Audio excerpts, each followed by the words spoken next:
something beautiful about Henry. He always stayed connected, even when he lived in a different state, a different country from everybody in Israel. He stayed connected to everybody. He called and texted on birthdays, and he was always checking in, and he would play with the kids, all the time. When he came to my house, I didn't see him that much. He was always running after the kids. And one time he told me, maybe I'll have 10 kids. And I told him, let's see, I have one first, and then let's see if you're gonna have 10. And he was such a bright light for everybody who knew him, and he was, like Benjamin said, he loved life. He wanted to travel and see everything, experience and feel and understand everything. And I do agree, his mission is complete. He lived every life fully enough that he just finished it too soon. And I think about, I'm his cousin, he was my cousin, and my children are here with their cousins to honor his memory. And I think he would like that very much, to see the cousins of the next generation coming together. He was a wonderful example of a cousin. And we will learn from him, and we will miss him very much. Thank you. Thank you so much, man.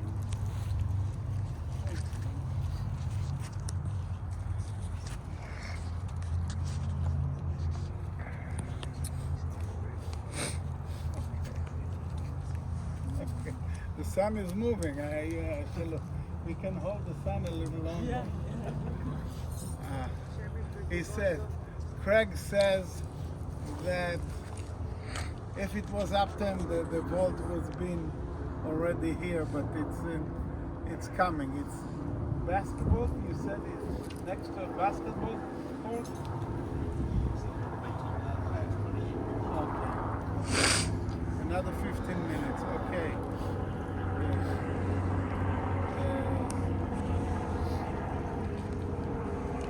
My sister is kind of the speaker of our family, and she said it best when he was so incredible. He was so special to all of us. Like she said, he had a special light with children. Every time, since her oldest was born, he was so good with him. He was good with my kids.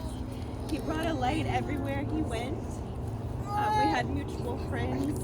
Everyone adored him that ever met him.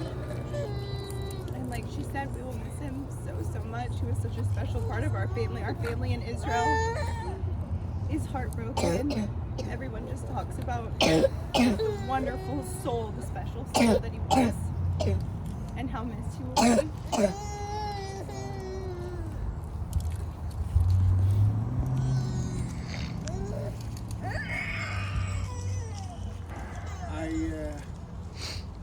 Anybody else that wants to say a few words, please? I just want to say a story from the founder of the Hasidic movement, the Baal Shem Tov.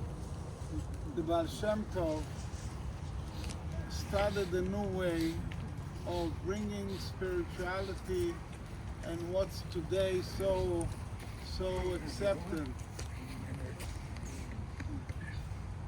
And the Baal Shem Tov taught that even a leaf that falls off a tree is by divine providence.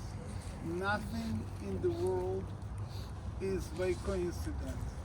God created the world in 6 days, but He actually is recreating it all the time. It's not an occurrence that happened 5,783 years ago. It is reoccurring.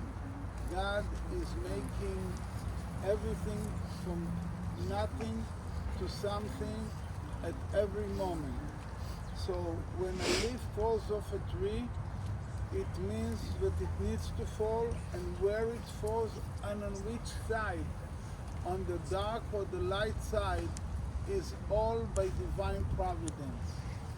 And so much, and he took his students to the forest, and he showed them a leaf, and he said, let's follow it. And it fell in a place that was sunny. There was no cover of trees. It wasn't shaded. The sun was beating on that place, and where the leaf fell, worm eggs were trying to hatch. And if the sun would beat on it more, it would dry and die. And because the leaf fell on it, it protected it from the sun, it shaded the eggs of the worm, they hatched, and when the worms came out, they even fed from the leaf and survived. So he told them, you see, everything is by divine providence. And from then he took it to life of people. And they asked him, the drunk of the city, there's a guy that is a cab driver.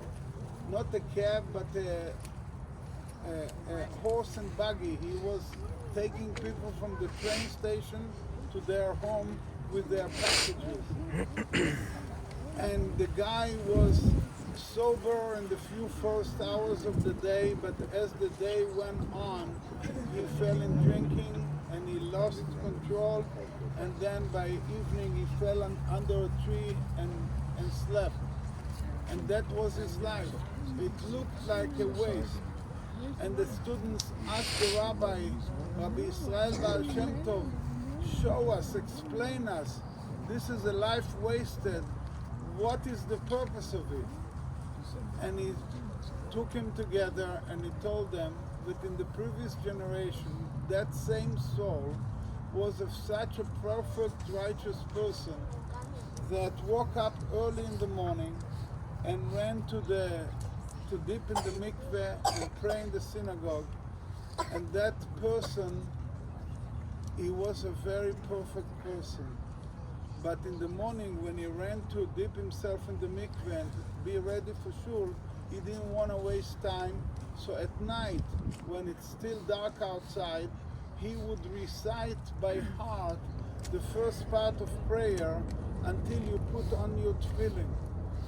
And because it was walking in the dark, and because he couldn't have the right intention like he had it when he's sitting in the synagogue, when he came to the high heaven court and they examined his soul, they said, he's perfect. He deserves to be in the highest place of heaven. But there's something missing, something that is not perfect. And this is the few minutes, the 15, 20 minutes that he walked to the mikveh in the dark and came back to the synagogue and he said the morning prayers before putting on tefillin by heart. And he was trying to not fall in a pit or not hit a stone. So his intention wasn't perfect as the rest of his day. So they contemplated in a high heaven, should he come down to this world again to perfect that few minutes every day? Or maybe it will give him a lower place in the world to come because he is scoring 99 and not 100. And then it was decided we'll let him come down to this earth. This soul of the taxi driver, let's follow him. He wakes up at 4 o'clock in the morning after he slept very well because he was drunk, and he fixes himself and he goes to the mikveh to wash himself, and he feels so good because he slept very deep, and now he's taking a shower and he's clean and new, and he's starting, and he came to the synagogue and opened the prayer book and said the first part of the morning prayer with such attention that made everybody cry. When they followed him, they understood the synagogue was empty. He was up first because he fell asleep first. And he went and washed himself, and he was heartbroken because what does he do with his life? Nothing to show for. So when he opened the prayer book and said the morning blessings, it was with all his intention crying and asking God for repentance. And then, to our dismay, every addict knows where to get his stuff. So in the synagogue too, there's a place where they hide a little bit of booze to say l'chaim after a memorial or the Shabbat table. So he knew his way around. And when it came to put on tefillin, he got already the first drink. And that first drink got him already off the main road. He came down to earth to complete until that point and make the soul of the previous righteous person be perfect. And that's all he needed to do, the 20 minutes in the morning that he had all the time in the world, and being able to focus because his mind was clear and his heart was broken, and he prayed it with full intention. That was his purpose in the world. So we can't measure souls, and we don't know our purpose. And as Rabbi Peretz said, that what we don't understand is more godly than what we understand, because we have to know a very simple paradigm. God is infinite, and God is bright that we cannot even understand. An ant here and us is trying to understand what we're talking about. There's no way. We are further than God, than us and that ant here. And we are trying to understand God's way. So whatever is not understood in our Torah, in our life, is more godly rather than not making sense. Who are we to judge sense in something that is so powerful and so infinite? So King Solomon said about Para Aduma, that we read this Shabbat, Amarti echkema v'hi rechoka mimeni. I thought that I can understand everything, but this is further away from me from understanding. So when we participate in something that is really making us be at awe, or it is, and godly it is more so. So Shabbat Shalom to everyone. I think they are here, and they're trying to, they're going to come here, and we're going to try to, maybe we can come through. Thank you for coming. Shabbat Shalom to everyone.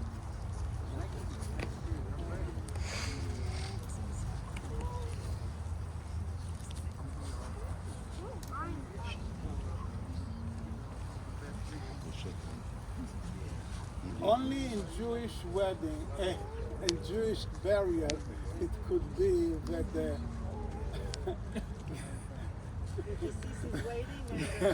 yeah.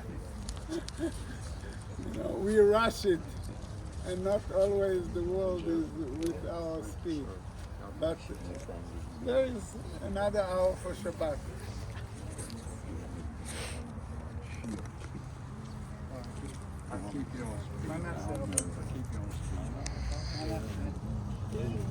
זה פה?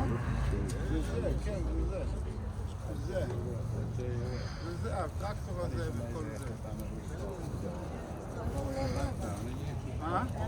נראה לי שהוא מחפש דרך להגיע, משם הוא לא יכול, מפה לא יכול.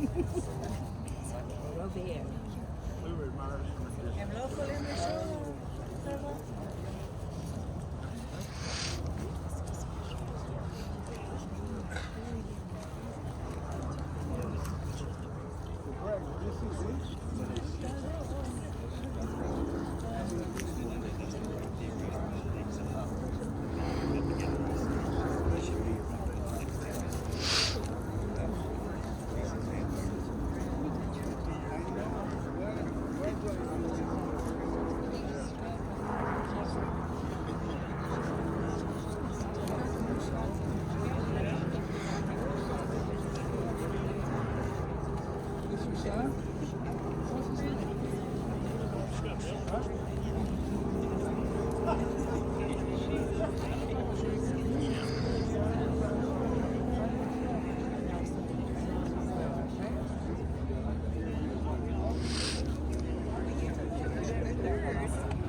He's somewhere.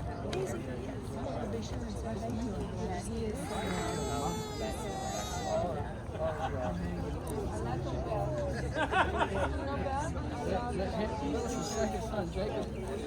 He do that all the time. If Melissa walked by, I don't care who was holding him. I just, oh, Jacob. He like trucks. He like trucks.